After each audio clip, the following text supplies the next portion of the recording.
চলে এলাম। এই দেখো সেনকোতে গিয়েছিলাম, সেনকোতে গিয়ে এই গহনাটা কিনলাম। তো তোমাদের সঙ্গে আমি আজকে শেয়ার করব আমি কি গহনা কিনেছি, তোমাদেরকে দেখাবো। তো তোমরা দেখো আমি কি গহনা এনেছি, তো তোমাদেরকে দেখাচ্ছি। তোমরা দেখো আমি সেনকোতে গিয়ে তো প্রচুর দাম, যার জন্য আমি কিছুই কিনতে পারিনি। তো হালকার ভিতরে আমি যেটুকু পারলাম সেইটুকু। আজকে ধানতেরাস, তোমরা তো ভালো করেই জানো। তো ধানতেরাসে গিয়েছিলাম গহনা কিনতে। এই দেখো আমি এই কানেরটা নিয়েছি, তোমাদেরকে দেখাই। এই দেখো এই কানেরটা নিয়েছি। এই দেখো কানেরটা আগে তোমরা দেখো সুন্দরভাবে, কানেরটা দেখো। এই দেখো কানের, এটা হচ্ছে কানের দুল। এটা হচ্ছে সুই সুতো কানের, তোমরা নিশ্চয়ই দেখেছো এবং নামও শুনেছো, জানো অনেকে, অনেক পুরনো ডিজাইন।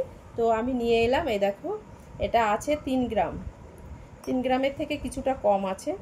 তো যাই হোক, এই দেখো দাম অনেক, যার জন্য বেশি ভারী নিতে পারিনি, হালকার মধ্যে নিয়েছি। এই দেখো নিয়ে এলাম। তো বন্ধুরা বলো কানেরটা কেমন হয়েছে, যদি ভালো লাগে তাহলে অবশ্যই করে আমাকে একটু কমেন্ট করে জানিও। দেখো তোমাদের কমেন্টের অপেক্ষায় রইলাম। তো দেখো কানেরটা একটু কানে দিয়েই তোমাদেরকে দেখাই, কেমন লাগছে বলো।